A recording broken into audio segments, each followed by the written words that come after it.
जी नाज़रीन, welcome back. एक दफ़ा फिर आपको खुशामदीद कहते हैं। मेडिकैम खेलो Pakistan HBL PSL 10 powered by me body spray and the orchid school.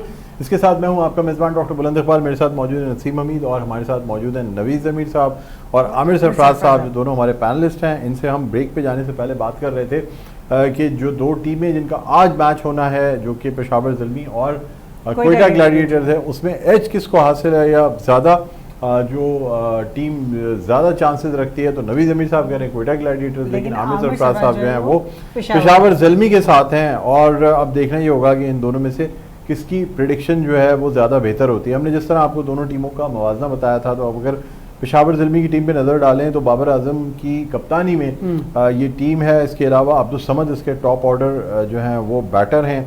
इसके अलावा अगर आप देखें तो अहमद दानियाल इसमें है, अली रज़ा जो कि इस वक्त बड़े इमर्जिंग पेस बॉलर हैं, जिनके हवाले से बड़ी बातें की जा रही हैं। लास्ट मैच में अली रज़ा अच्छा परफॉर्म नहीं कर सके थे, इसलिए कि लास्ट ओवर में उनसे एक नो बॉल भी हो गई, जो कि थर्ड एम्पायर ने नो बॉल की थी। उसके बाद वो उनका कॉन्फिडेंस शेक हो गया था, इसलिए कुछ चौके छक्के भी उनको पड़ गए। और चूँकि यंग एज है और यंग एज में बॉलर को अगर सेकेंड लास्ट या लास्ट ओवर मिल जाए तो उसके लिए बड़ी ख़तरनाक ये बात हो जाती है, इसलिए कि तजुर्बे का कोई मैच नहीं होता। क्योंकि हमने ये देखा है अक्सर कि जब भी किसी नए बॉलर को हमने लास्ट ओवर दिए हैं, इवन शाहीन शाह अफरीदी को एक बड़े टूर्नामेंट में जब लास्ट ओवर दिया गया था तो वो भी छक्के खा गए थे और वो नहीं कर पाए थे। जी बिल्कुल। इसी तरीके से अगर हम देखते हैं कि इसमें जो फॉरेन प्लेयर्स हैं तो मैक्स ब्रायंट इसमें हैं। इसके अलावा इसके अंदर जो हैं वो और भी दूसरे मिचेल ओवन हैं और पेशावर ज़ल्मी की टीम में इसके अलावा ल्यूक वुड हैं। तो ये वो बैट्समैन हैं जो कि इनके फॉरेन बैट्समैन हैं। अच्छा कि इसकी जगह हम कोयटा ग्लैडिएटर्स पे नज़र डालते हैं तो सऊद शकील की कप्तानी में जो है ये टीम खेलती है, जो कि खुद मिडल ऑर्डर बैट्समैन है।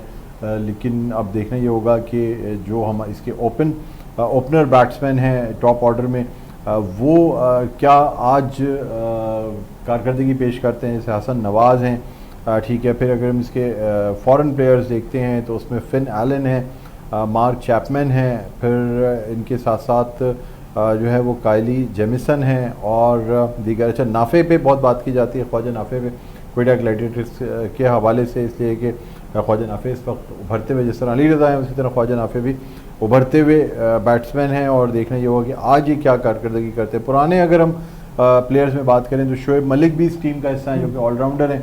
और इसके अलावा उस्मान तारिक हैं, फिर रायली रोसो हैं और ये तमाम जो स्क्वाड है ये हमने आपको बताया दोनों टीमों का।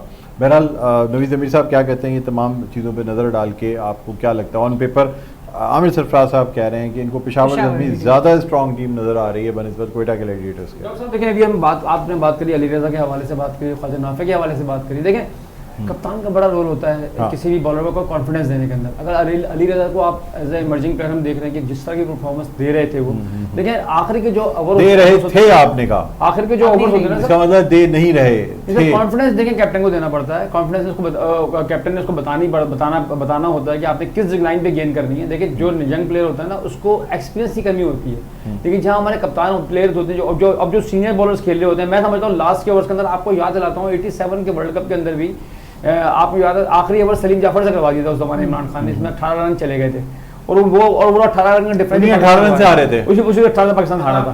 तो कहने का मकसद से नहीं, मैं सलीम जाफर नए बॉलर थे, उनको कॉन्फिडेंस दिया गया था। ये नहीं कह रहा कि मैं कहने का मकसद ये कि जो सीनियर बॉलर होते हैं ना, ऐसे प्रेशर वाले मैच के अंदर आप चाहिए कि आप उस बॉलर को गेन करवाएं जो थोड़ा एक्सपीरियंस रखता हो।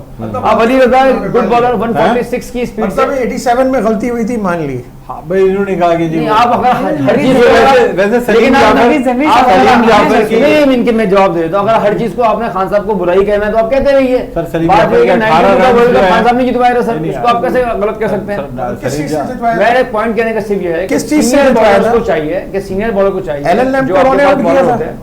जो आपका तो वसीम अकरम को लाया कौन था? कौन था? कप्तान लाया, कप्तान लाया जावेद मियां लाया। छोड़ सर यारी बात, बहस जावेद मियां ने लाया। ये बहस लंबी चली जाएगी। क्यों बिला फजूल में आप बुक्स दे उसके अंदर आप बोले जा रहे हैं?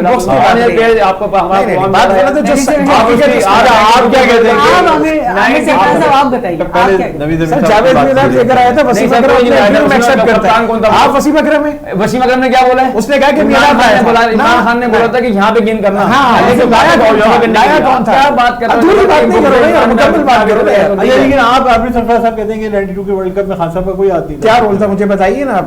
वर्ल्ड कप किसने उठाया था? ये रोल था, कप्तानी टोटल क्योंकि देखें खान साहब उसको बॉलिंग कराने की पोजीशन में नहीं थे, कंधा उतरा हुआ था, इंजेक्शन लगा के बॉलिंग करवाते थे, फिर भी जो है लेकिन अपनी बैटिंग से यानी जब भी टीम 150 वर्ल्ड कप हम जीतेंगे। मियांदाद और इमरान खान हर जगह नहीं कहा था, इसमें कहा था हमारा हम जीतेंगे, हमारी टीम प्लेयर बोलता है उस टीम का। आप इतना नहीं करें, देखें जो एज स्पोर्ट्समैन उनकी जो खिदमत है उसको अपनी लेकिन एक चीज पे बड़ा क्रिटिसाइज किया गया था खान साहब को, वो ये था कि उन्होंने आखिर में अपनी विनिंग स्पीच में ये कहा कि जी finally I manage to win the world cup, जिसमें पूरी टीम और पाकिस्तान में बड़ा एहतजाज हुआ कि at the twilight of my career finally I manage to win the world cup. तो लोगों ने कहा कि यार ये क्या बात है कि ट्वाइलाइट ऑफ माय कैरियर, और उसमें जो है ना उन्होंने सिर्फ ये कहते हैं कि मैं जीत गया। 87 के अंदर भी 87 के वर्ल्ड कप में भी जीते वाली टी-शर्ट पहन के खेल रहे थे। लेकिन एक बात है कि उस वक्त की पूरी टीम किसके सर पे उठाया? सबसे सीनियर प्लेयर खान साहब ही थे, 39 इयर्स की एज में खेल रहे थे, और बाकी टीम सारी जूनियर थी। सर मेरे ख्याल से मियांदाद साथ के थे, बाकी सारी टीम जूनियर थी। मियांदाद ने बाद में भी खेला, लेकिन मियांदाद को कोई खास इज्जत नहीं दी गई। सर खान साहब टॉप बुरुज पे थे जब वो रिटायरमेंट हो गया था। जनरल ज़ौलक साहब की स्पेशली रिक्वेस्ट के ऊपर उनको वेस्ट इंडीज टूर में भेजा गया था। ये भी गलत बयान, उसके बाद से वो खेल, ये भी गलत बयान है। हमने देखा है, आपने देखा है मेरे भाई, उनको कहा था कि अगर आज आप रिटायर हो गए ना 87 के अंदर, तो आपका शौकत खानम का ख्वाब चिकनाचूर हो जाएगा।